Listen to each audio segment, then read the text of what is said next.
जय श्री राम दोस्तों, आज हम जानते हैं कि शतशिला एकादशी कब है और इसका व्रत रखने से जातक को किस फल की प्राप्ति होती है तथा यह व्रत क्यों रखा जाता है और इसका शुभ मुहूर्त क्या है, पूजा विधि और इसकी महत्व के बारे में भी आज हम चर्चा करेंगे। शतशिला एकादशी का व्रत 6 फरवरी 2024 दिन मंगलवार को रखा जाएगा।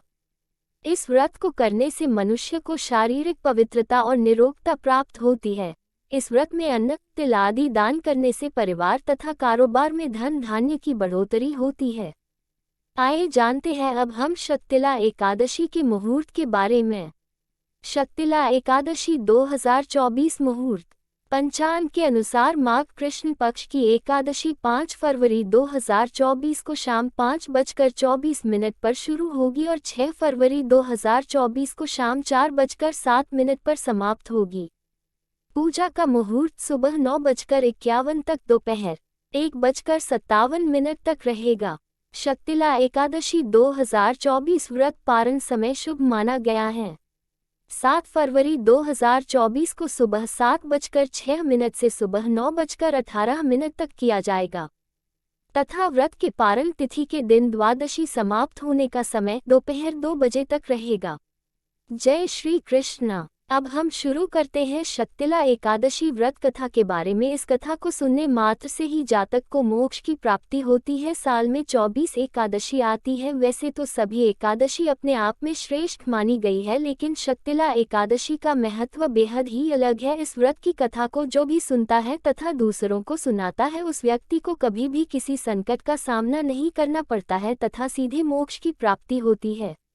सभी लोगों को शतशिला एकादशी का व्रत करना चाहिए तथा शतशिला एकादशी व्रत के दिन तिल आदि का दान करना चाहिए। ऐसा करने से मनुष्य के जीवन से दुर्भाग्य और दरिद्रता आदि दूर हो जाती है तथा मनुष्य को मोक्ष की प्राप्ति होती है। शतशिला एकादशी व्रत कथा को शुरू करते हैं। प्राचीन काल में एक ब्राह्मणी रहती थी। वह हमेशा पूजा पाठ व्रत करती थी, किंतु वह अत्यंत धार्मिक थी, परंतु वह कभी भी पूजा पाठ में दान नहीं किया करती थी और न ही उसने कभी ब्राह्मणों को भोजन कराती थी तथा अन्न धन का दान भी नहीं देती थी। लेकिन फिर भी उसके इस कठोर व्रत और पूजन से भगवान विष्णु बेहद ही प्रसन्न थे।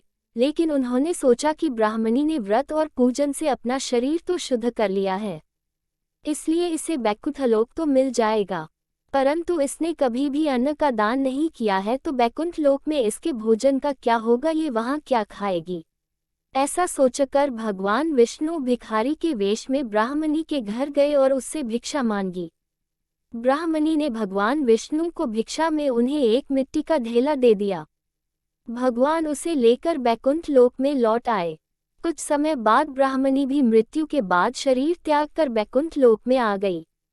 मिट्टी का दान करने के कारण वैकुंठ लोक में महल मिला, लेकिन उसके घर में अन्नादि कुछ नहीं था। ये सब देखकर वह भगवान विष्णु से बोली कि मैंने जीवन भर आपका व्रत और पूजन किया है, लेकिन मेरे घर में कुछ भी नहीं है। भगवान ने उसकी समस्या सुनकर कहा कि तुम वैकुंठ लोक की देवियों से मिलकर शतशिला एकादशी व्रत और दान का महात्म सुनो, उसका पालन करो, तुम्हारी सारी गलतियां माफ हो जाएंगी और तुम्हारी सभी मनोकामनाएं पूरी होंगी। ब्राह्मणी ने देवियों से शतशिला एकादशी का महात्म सुना और इस बार व्रत करने के साथ तिल का दान भी किया।